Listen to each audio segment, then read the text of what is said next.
Om Tavakathamritam Tapte Jivanam Kavibhiriditam Kadmashapaham Sharavanamangalam Shrimadadadam Bhuvivaranti Bhuriyajanaha. Your words are like nectar, bringing life to scorched souls. They are praised by poets and remove all sin. They are auspicious to hear, wonderful and exalted. Those who spread these words throughout the world are truly giving souls. Good evening, everyone. Welcome to our class on the Gospel of Sri Ramakrishna. I want to start by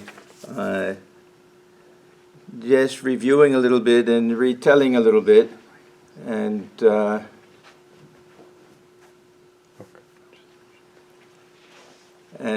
clarifying one or two little things. We saw last week that M had gone to the house of Ishan Kobiraj. Ishan Kobiraj is his brother-in-law. I was under the mistaken impression that it was on his wife's side, but this Ishan Kobiraj was married to M's eldest sister, and he was himself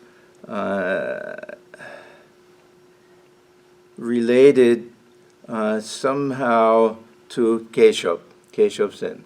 So that means that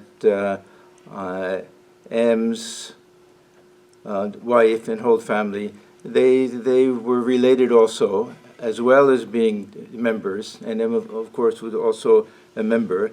This Ishan Kobiraj, he actually was a Majumdar Kobiraj because he was a doctor.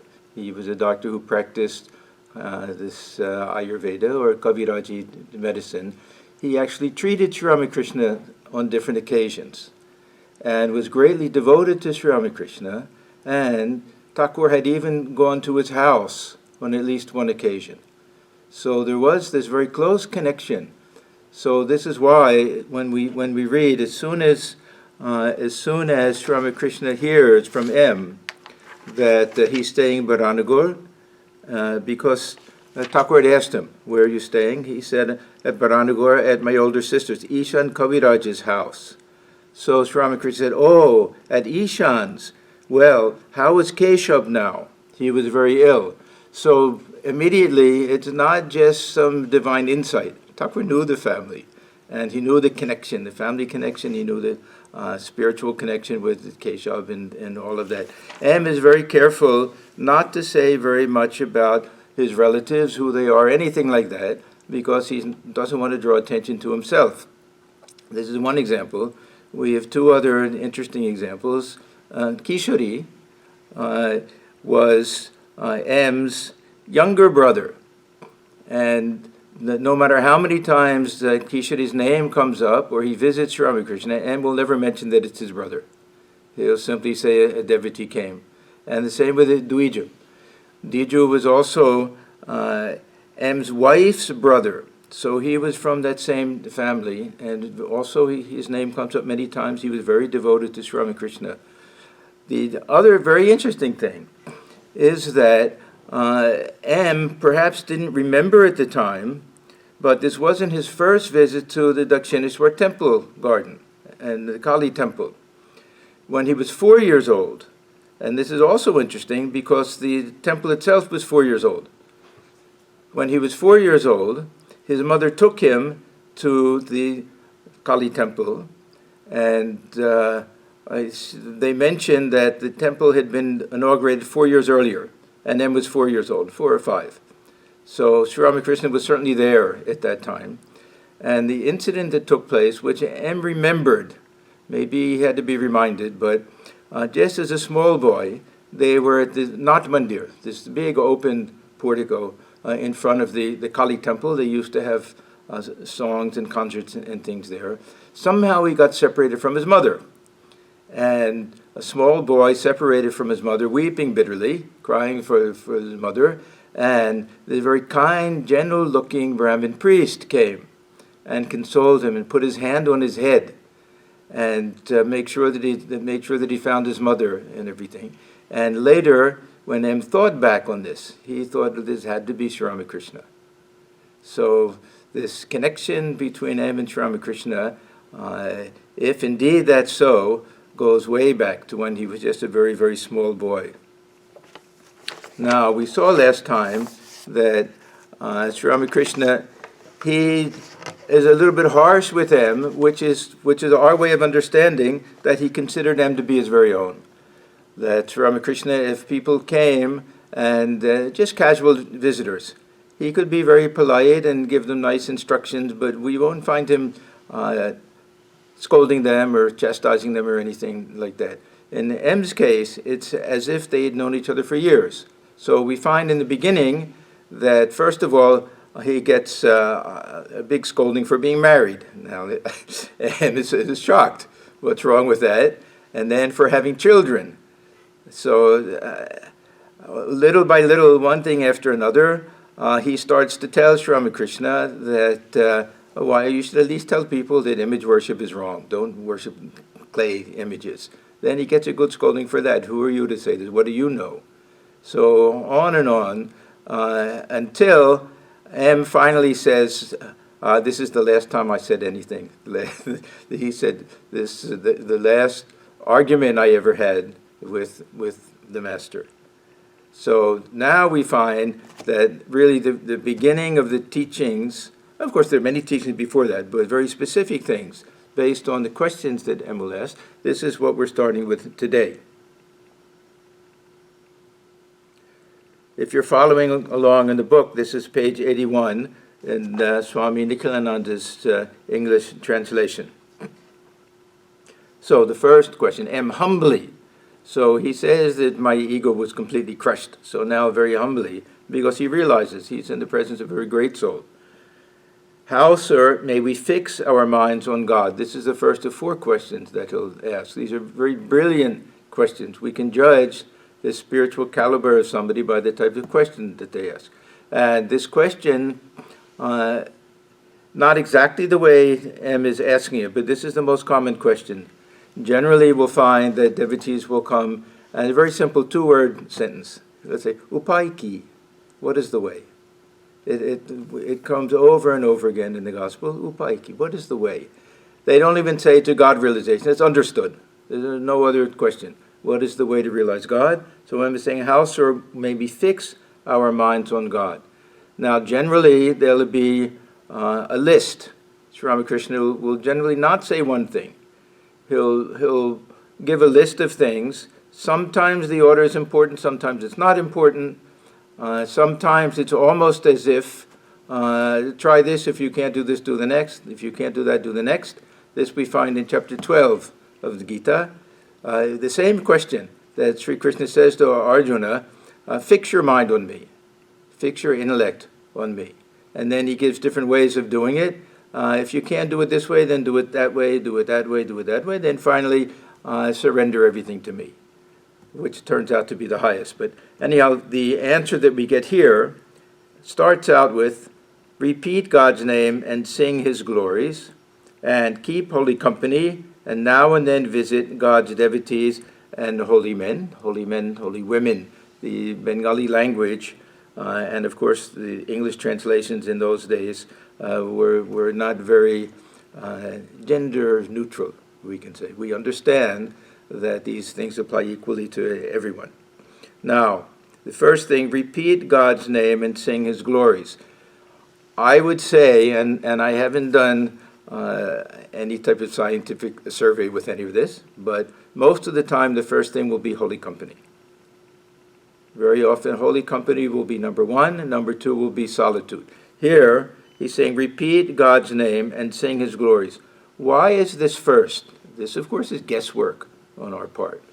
But my feeling is that he immediately saw that M, if he had any obstacle in spiritual life, is that he was too intellectual and too cognitive. And what had to be broadened out, what had to be manifested more, was the emotional side. There's a devotional element, had to be stressed a little bit in the case of him. This is just my guess. So he says, repeat God's name and sing his glories. Sri Ramakrishna had tremendous faith in the name of God. It's throughout the Gospel of Sri Ramakrishna. It's something that we find in almost every religious tradition. This idea that the name of God and God himself are one and the same. And this is our handle. We say we don't know, how do we think of God? We don't know what to picture. We don't know what God looks like. We don't know anything about God. We know his name. Even if we don't know a person, we know the name. We call out the name, the person may come. So this is always emphasized. Repeat God's name and sing his glories. So sometimes Nam, Guna, Kirtan, Kora. He'll say that all of these things, the name, the attributes, the stories that we find, all of this can go back. Remember that there's always this behind-the-scene connection with the Bhagavata Purana and the events in the life of Sri Krishna. This is an underlying theme that goes through here. Shukadeva's name comes up so many times. So this repeat God's name and sing his glories. This will be sing his glories. We'll go back to any of the incidents in the life of any of the divine incarnations or any different aspects of God. And the Indian tradition, Hindu tradition, of course, is so rich in these types of songs.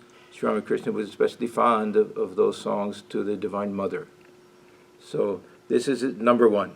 Then he says, keep holy company, and now and then visit God's devotees and holy men, holy people. Now, these are not two different things. The English, for some reason, I decided to look at the original Bengali, and the way it's written there is that this now and then visit God's devotees and holy men is what he means by holy company. Now, holy company doesn't simply mean sadhu sangha. He's a sadhu sangha, but devotees are also holy company. We shouldn't think that it's just restricted to those who wear the Gerawa cloth or anything like that. Anyone who is a sincere spiritual aspirant is good holy company for us. Even good people who lead a good, pure life, we can learn so much. We can learn from everybody. But if we get the opportunity to have the company of these great souls, of not just simple sadhus, but these highly evolved spiritual souls, then this spiritual transmission takes place without our even knowing it. There's some type of transference that takes place, one candle being lit from another candle. We absorb it somehow. So there's something very, very special about being in the company of course, the God-realized soul is a very rare thing, but in the company of someone who is highly spiritually advanced, we feel something directly in their presence. Many people say, sitting before these great swamis of our order, that the mind becomes very quiet. I've also found this to be true. The mind becomes very quiet. Now, is it enough just to be in the company of a holy people? The Gita gives some advice. It gives us three things that we should do. One is we should ask some questions, pariprashna. Not everyone does. Some people say, I came with so many questions, and I sat, and without asking a single question, all my doubts were removed. This can happen also. And some people are not of that type, that they simply want to sit and listen and everything, but those who do come with questions is a very helpful type of thing. Then seva, to do some service to these great souls is also a second great thing. And pranipata, this doesn't mean that we have to simply go and bow down before them. It means that we approach them with shraddha, that we have to approach with humility and reverence and all of that. Then there's tremendous benefit from holy company. Now, some people ask, many people ask, is it something automatic? If we simply go to a great soul, will we automatically get the fruits of that? We have different answers. I find it very interesting that two of Sri Ramakrishna's disciples give opposite answers. One is Swami Shivananda, Mahapurush Maharaj, and the other is Swami Sharadananda. Both are brilliant. And I like both of them, even though they seem to be exactly opposite. Somebody said to Swami Shivananda that so many people saw Sri Ramakrishna. They came without feeling anything. They would come, maybe they would listen for a few minutes, they would get bored, they would leave. Then what possible result did they get from that? Just coming and seeing him and not asking anything, not listening to him, with no reverence, nothing like that. Asking Swami Shivananda. That is just as good as not coming at all. Swami Shivananda got very angry. And he said, what? This is the type of faith you have in Sri Ramakrishna. Then he said, don't you know, even the dogs and cats in Kamarpukur who saw Sri Ramakrishna even once had liberation. Now, this, of course, is just evidence of the tremendous love and reverence and faith that he had in Sri Ramakrishna. It doesn't mean that these other things aren't important. Because somebody asked Swami Sharadananda that same question, that Thakur is always talking about holy company. What does holy company mean? And Swami Sharadananda said, it doesn't mean simply going there and sitting before someone. It means all of these things. You go with reverence, you have some question to ask, you listen very carefully, you follow the advice that you get. All of these things are necessary to get the benefit of holy company. Both are true. In the case of Sri Ramakrishna, we have no idea, even these people that seem to not be affected at all, can have some tremendous change take place in their lives. I'm reminded of a story. I wasn't going to tell this, but it's a very interesting story. There was a devotee, I won't mention her name, but she was a disciple of Swami Nikhilananda, lived in Boston for many years, and used to drive Swami Sarvagatananji back and forth from Providence to Boston, because he spoke in both places every Sunday. He would speak one in the place in the morning and the next place in the afternoon. And I heard from her directly this story. When she was just starting to get interested in Vedanta, she had a very elderly aunt, and this aunt saw that she was reading, and she said, "Oh, what is that you're reading? Is this that Swami Vivekananda?" And she said, "Vivekananda." They used to break it into two different words. Those days nobody knew. And sometimes in the newspapers it came out that way. Vivekananda. So is it him? And she said, yes. And she said, oh, okay. And she wasn't very impressed. She didn't remember too much, but she said, he stayed in our house. She said, really? Yeah. That her father was a preacher. They were living in somewhere in New England at that time. And Swamiji used to stay in different devotees' homes when he would speak in different places. And he spent a night there in their home. And this devotee's aunt was a little girl at that time. So she remembered meeting him. Then after that, he left, didn't follow him, had no interest in Vedanta or anything like that. Now, on her deathbed, they saw her on her deathbed, and the final words she said were, Viva. Vivekananda, which also means life. Viva my life. So God knows how these things happen. Seeing him one time, and somehow an impression was there which she didn't even realize that came to her mind at the very end of her life, and somehow that one meeting with him was a dominant thought that came to her at the very end. So the holy company of these great souls, of course, finding a Swami Vivekananda is not easy. But any of these great souls is tremendously important. And when we hear the words of these types of instructions from somebody who lives them, it's completely different. And when we see the fruits, it's completely different. When we see somebody who has attained this type of peace of mind, who has attained control over himself, who has this tremendous love and compassion, then we have faith that these things are true, that if we practice the things we're told, we can get the results. Otherwise, we don't know. We assume that, they're written in these books. We hear people talking about it. Probably at one time, a few people could have that type of experience. But when we see that living example, then we get this tremendous faith, this shraddha in the teachings. And without Shraddha, we have nothing in spiritual life. This is the one prerequisite. You can throw out everything else. You can really, this is the only one. We don't have to be very learned people. We don't have to lead perfect lives. We could have committed so many mistakes. If we develop this Shraddha, this reverence and this sincerity and this humility, then we have every prerequisite we really need. Of course, in the path of knowledge, they'll say that we need some tremendous renunciation and everything, but spiritual life in general, this, I think, is the most important thing. So, this is the second thing. First, repeat God's name and sing His glories. Then, keep holy company.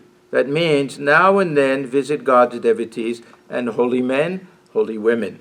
Of course, Sharada Devi, we know her company was equally as holy as Sri Ramakrishna's company. Now, what if we don't have that opportunity? What do? We're very fortunate nowadays.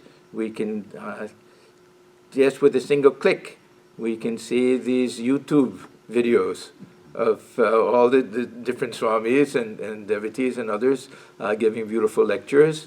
If we can't do that, this Gospel of Sri Ramakrishna, Gospel of the Holy Mother, and so many books on the direct disciples, direct conversations with them. This is also holy company. This reading, this is why I stressed so much last time.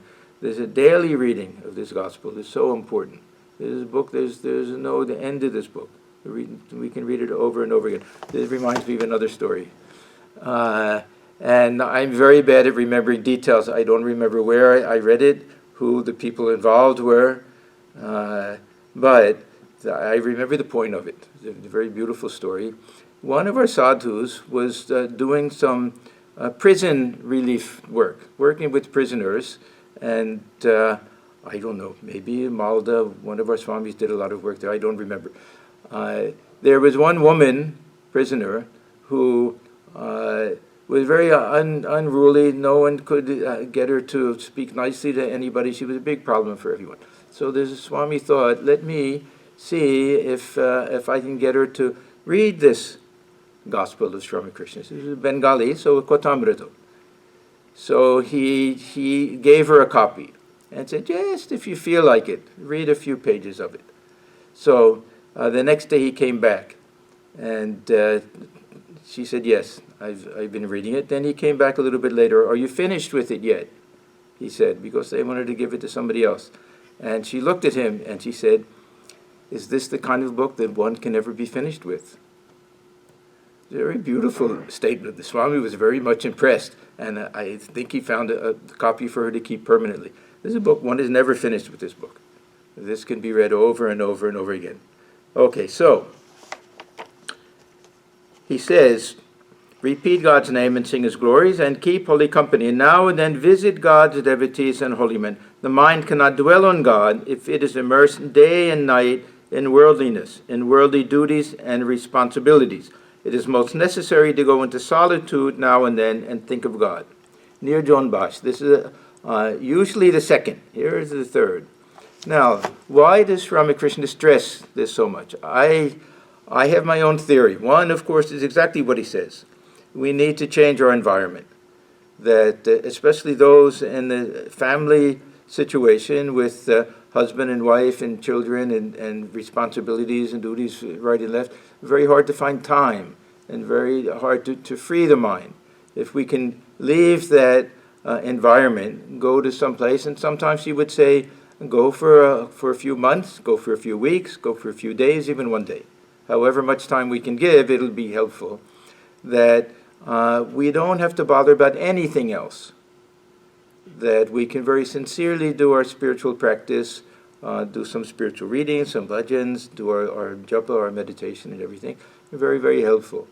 Now the second thing, which Ramakrishna doesn't mention specifically, but which I think is very important, is that when we analyze this false sense of identification with the body, this is my own theory. I think our false sense of identification with the body is magnified, and perhaps the main reason is magnified by the fact that this is how other people see us. They don't see anything within. They don't see my mind. They see this physical body, and they hear these words. These are the two ways. If we want to tell somebody who I am, look at me and listen to me. These are the two things that we'll say. This is half the reason why we speak, and speak all sorts of nonsense. We want people to know, look, this is who I am. So this sense of false identification with the body, to a large extent, is due to the fact that other people identify us with the body. This means that if we live for a long time, or at least long periods of time, without having anybody to identify us with the body, then we start to forget. We start to feel that I'm simply this space, this consciousness. I'm this point of consciousness in which this whole world has become present to me. We start to lose this feeling of bodiness, not just body consciousness, but we start to lose it. I spent a lot of time just living by myself for different reasons before I joined the order, and I've told this to many people, but it's interesting. I decided to experiment this for 1 full year, that I would live. I was living in a couple of rooms in a small house in Calcutta, that I would not have a mirror, so I wouldn't look at myself. See, even look at the language, look at myself. It means see the image of the body reflected in a mirror.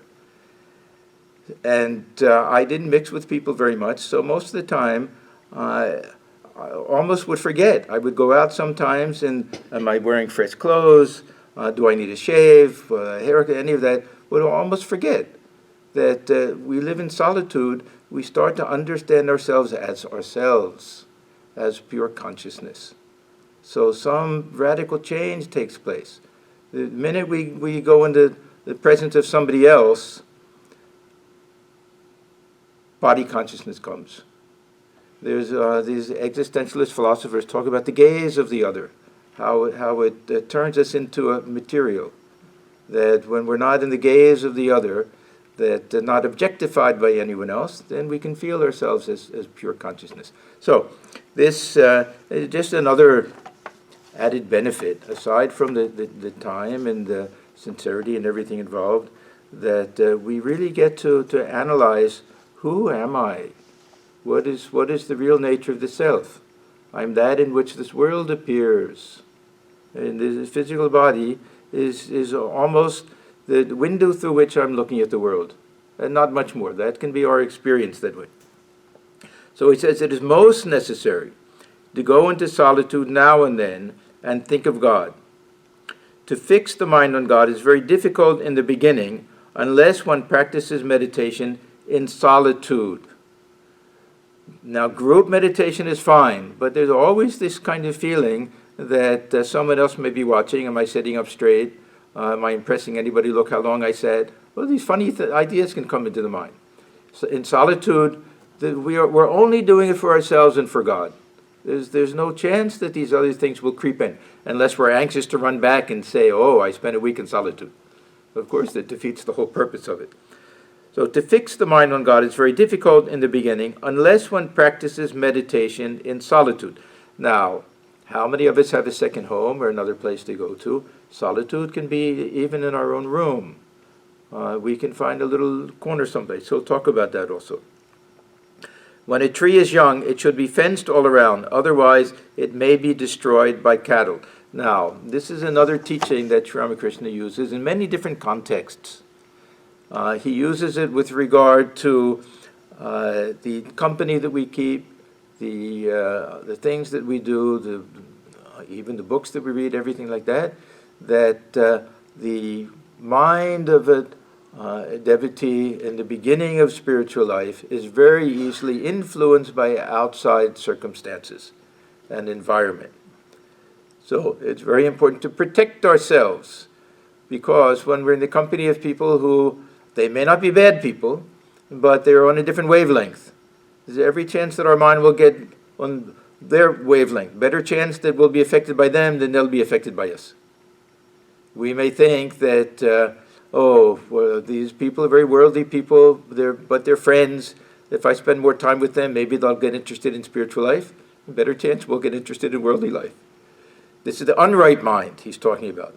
Now, he makes this distinction that as it grows bigger and bigger, this little sapling that's planted, it becomes stronger and stronger, and reaches the point where you can even tie an elephant to it. It becomes so strong. That means that the time will come when we can mix with anybody, we can do any type of thing, go any place, and the mind, this is the mind that's been churned into butter.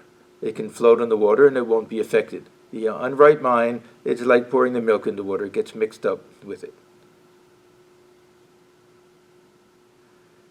Swami Vivekananda once made a tremendous statement. He said, when I was very young, and of course leading a spiritual life, he said, I wouldn't walk on the same side of the street where the theater was. The theater was considered to be for very worldly people, and the actresses were considered to be mistresses of wealthy people. All sorts of ideas were there. So he said, I wouldn't even walk on the same side of the street. He said, now I could live in a house of prostitutes and my mind wouldn't be the least bit affected. I would see the Divine Mother. So this is that difference between the early stage and the later stage. So Sri Ramakrishna used to stress that. And we should never think that we've reached the very high stage. We should always feel that we're beginners in spiritual life. I remember reading a statement by Swami Atmajnanananda.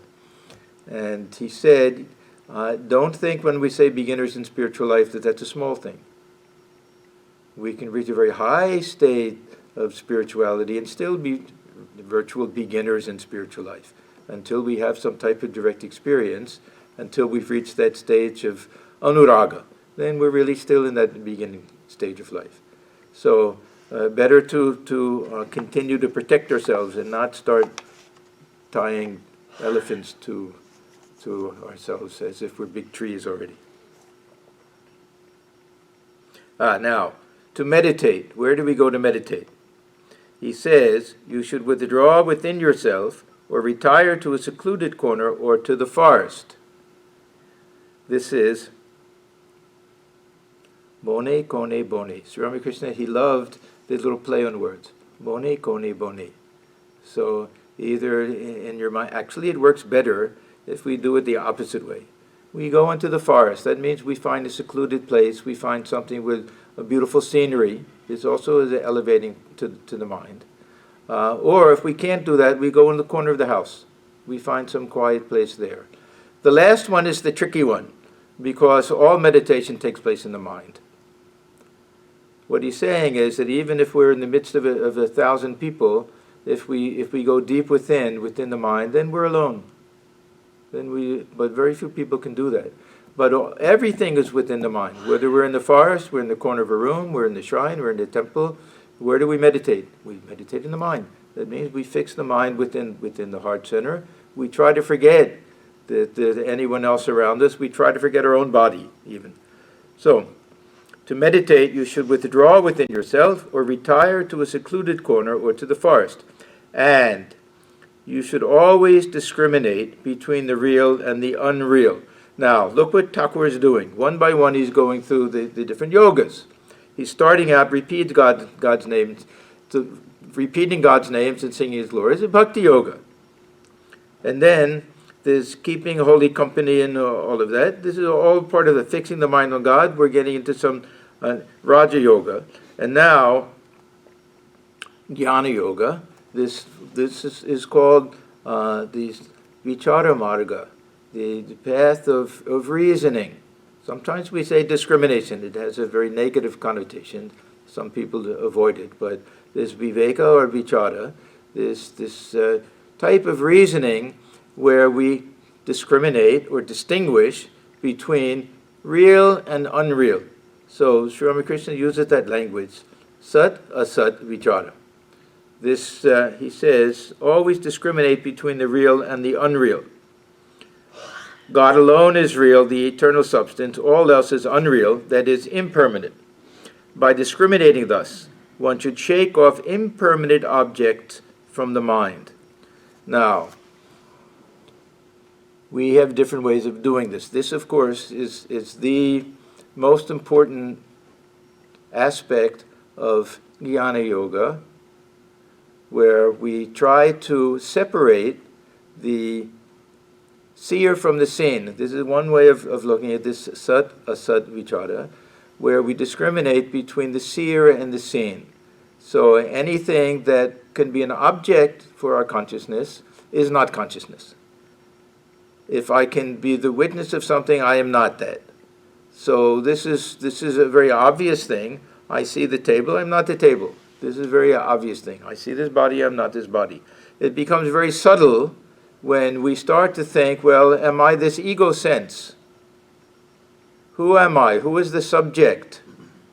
This is a very big question in Western philosophy and Western psychology. Generally, Western psychology, the subject is the ego. I go to a psychiatrist and I try to go through self-analysis. What is self-analysis? It means, what trauma took place in my childhood to make me think the way I do. It's all the lower self. It's all the mind. The Descartes, in his famous statement, I think, therefore I am, who is this I? It's the doubting self. Now, Vedanta will say that this doubting self can be observed.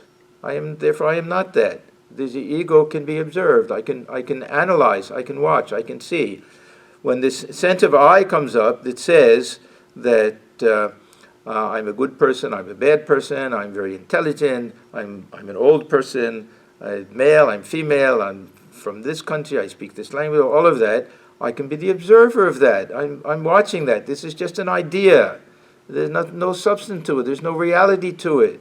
It's constantly changing. Sometimes this sense of I identified with the body, sometimes identified with the mind. Somebody hits me. They say, you hit me. No, you didn't hit me. You hit my body. I'm identified with the body. Or somebody says something. Oh, you hurt me. You hurt my feelings. I'm identified with my feelings. But through this type of discrimination, I realized that no, I'm the witness of all of this. This is one type of discrimination. The other is anything that is impermanent is considered unreal. Now, this question always comes up. Unreal, does this mean illusion, illusory, mithya? This is a great statement of the Advaita Vedanta of Shankaracharya, that this world is false, Jagad mithya.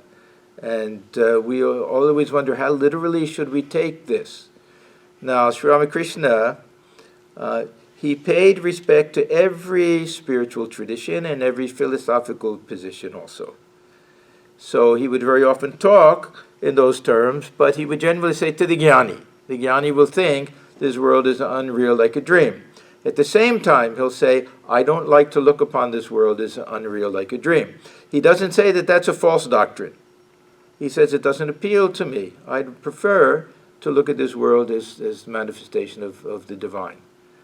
And we were just reading this morning that if we understand this idea of Shakti, that the Shakti belongs to Brahman, then we cannot look upon this world as unreal.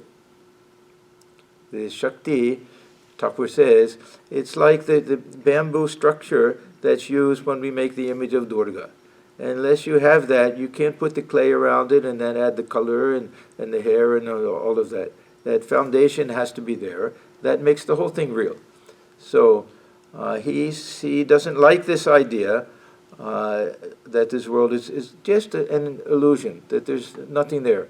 But he very much likes this idea that this world is insubstantial and transitory.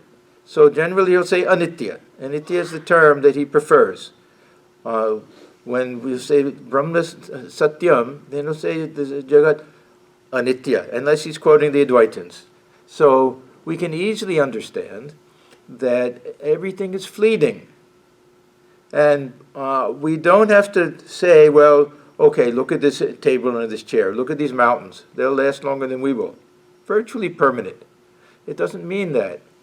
It can be virtually permanent, and yet our life is fleeting. This is the impermanence of everything. That we hold on to something and it leaves us. There's nothing to grasp, to hold on to. if we put all of our stock in that, then we'll be disappointed.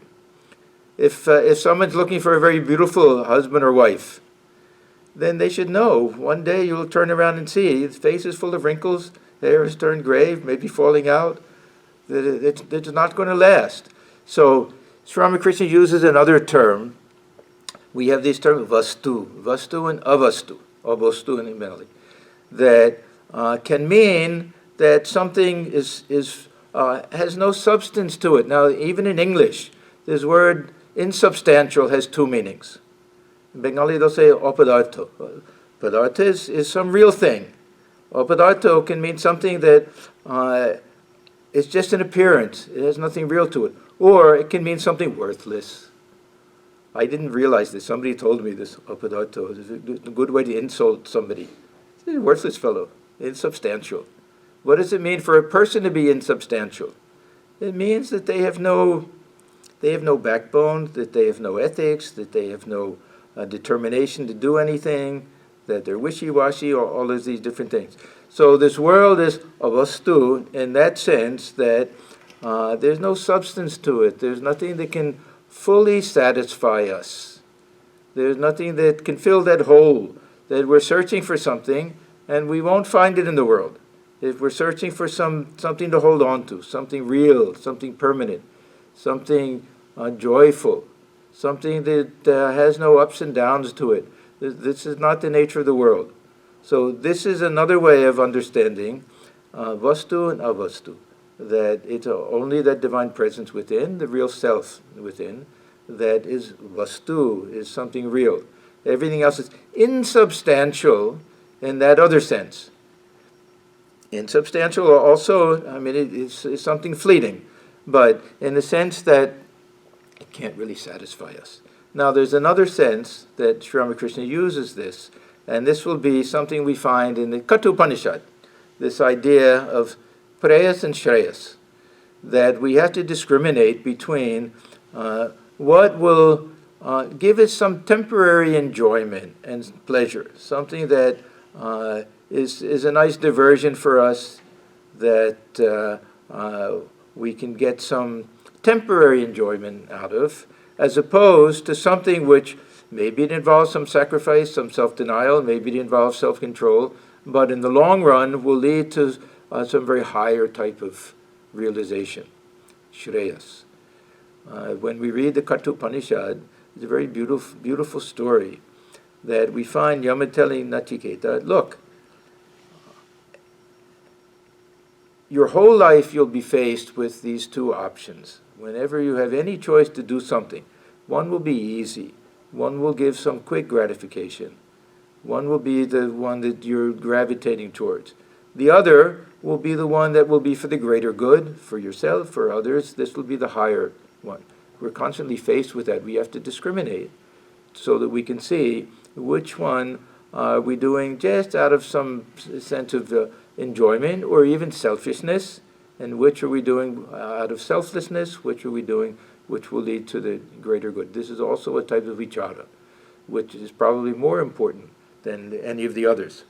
So Sri Ramakrishna, now he's going to this jnana yoga. We're seeing he's going one after another. We have our bhakti yoga, we have our raja yoga, we have our jnana yoga. And what is the point? By discriminating thus, one should shake off impermanent objects from the mind. If we find that something can't satisfy us, why will we run after it? This is the point. Now, M will ask a second question. How ought we to live in the world? So now Karma Yoga comes.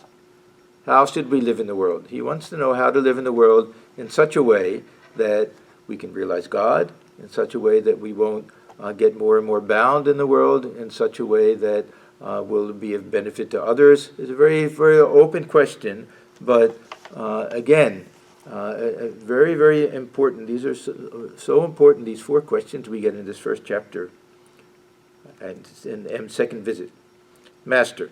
Now, we'll get some of his favorite illustrations. Ramakrishna was very brilliant in the way that he could use these different analogies and illustrations. Do all your duties, but keep your mind on God. Okay, now we know that. But the problem is how to do it.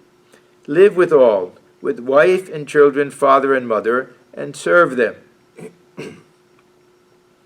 Now remember, Emmett just left his father and the family and everything. And Sri Ramakrishna wants him to go back.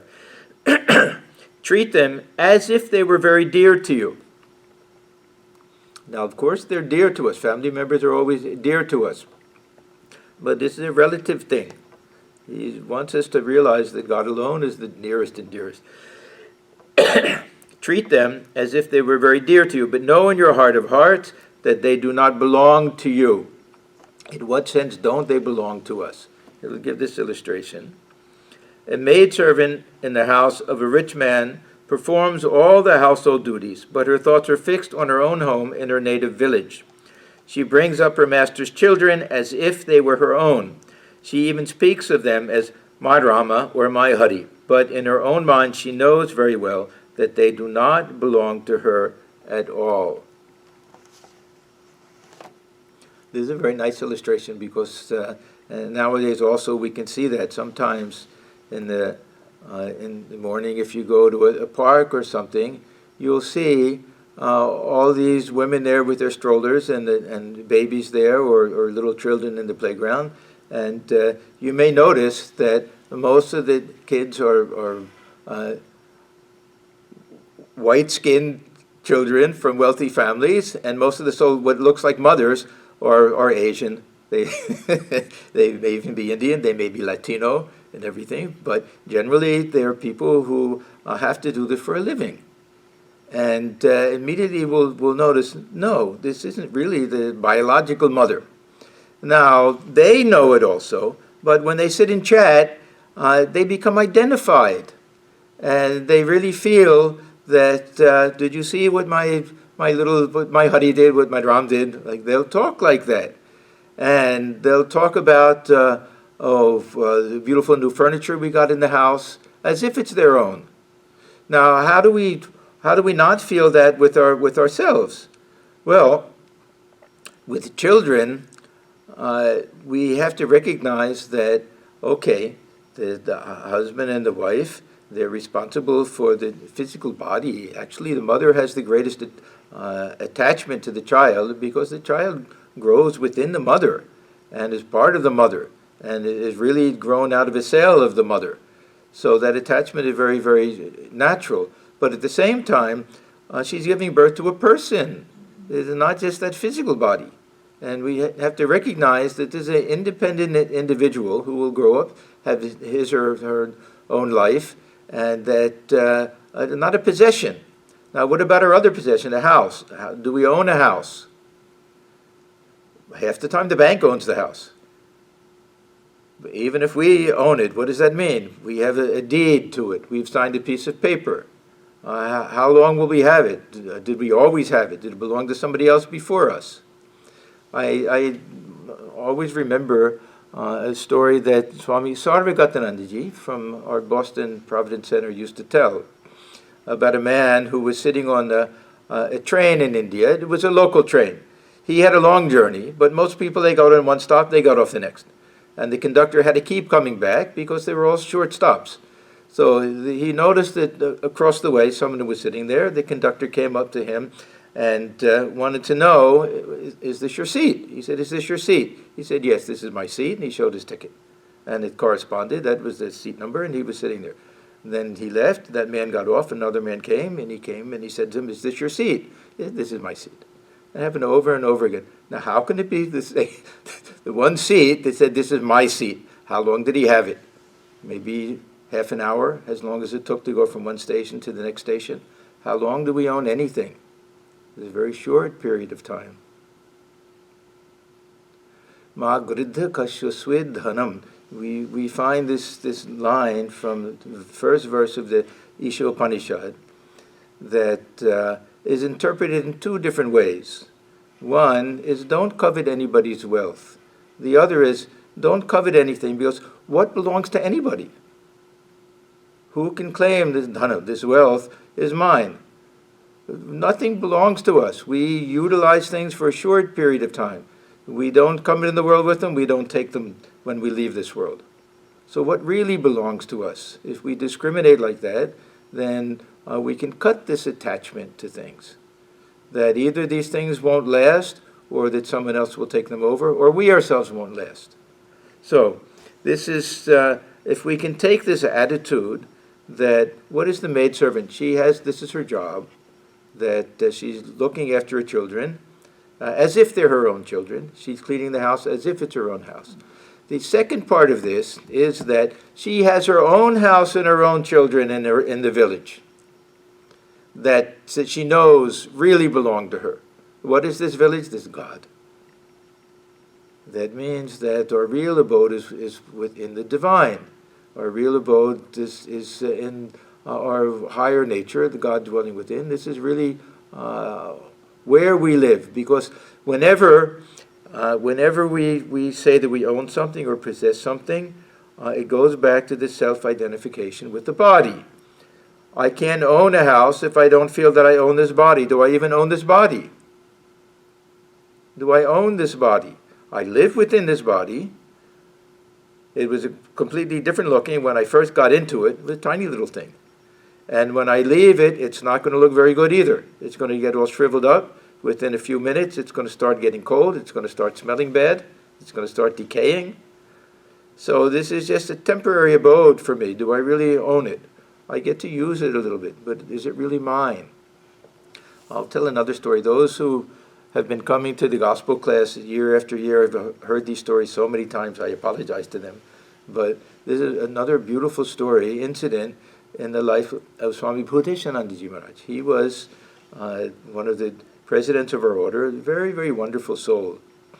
And he lived to a ripe old age, but had bad health at the end. He had so many heart problems and so many surgeries at the end.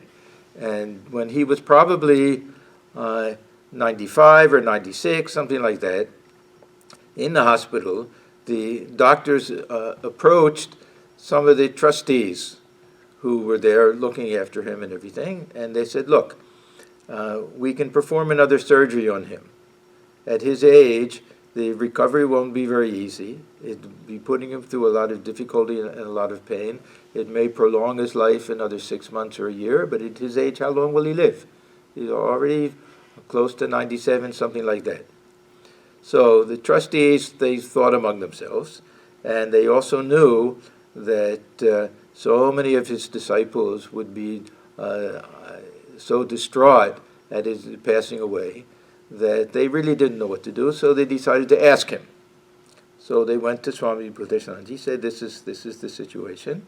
The doctor says, if you're agreeable, they can do this surgery.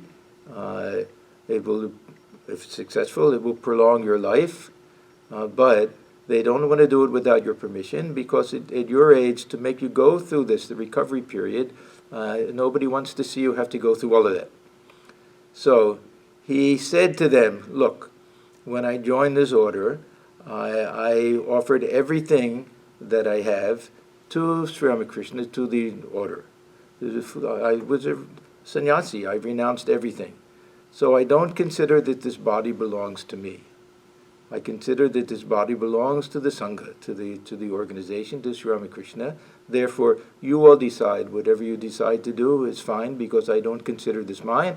I don't consider that I have the right to even make that type of decision. Now, we can feel that same way. Of course, he did it with tremendous conviction. But we can try to have that same type of attitude, even with this body of ours. That let it be an instrument that we have the opportunity to use for God realization, for the service of others, and let us not cling to it or have too much attachment to that. We cut attachment to the body, and then we've cut attachment to the clothes that are on the body, to the house that the body is within, to the country that we live in, to everything else. And if we can cut attachment to the ego, then we'll get rid of all of them.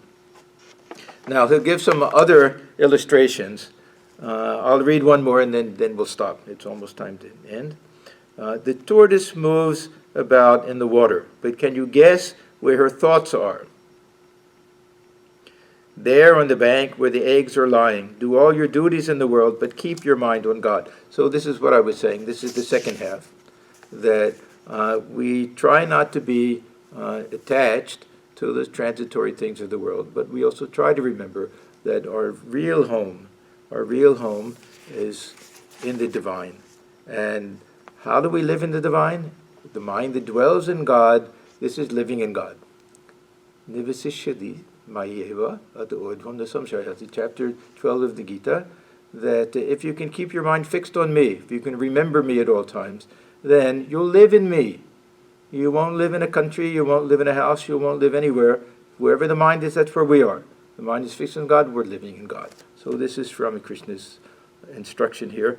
There'll be much more to talk about in this very same visit as he continues to answer these 4 questions. But we will stop here, and I'll give this closing chant.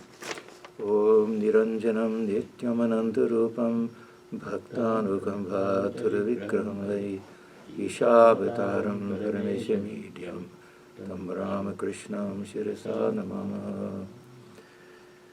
We bow our heads before Sri Ramakrishna, who is stainless, of infinite nature, whose heart melts in sympathy for his devotees, who is an embodiment of the divine and the Supreme Lord, and ever worthy of our worship. Om Shanti, Shanti, Shanti. Peace, peace, peace be unto us.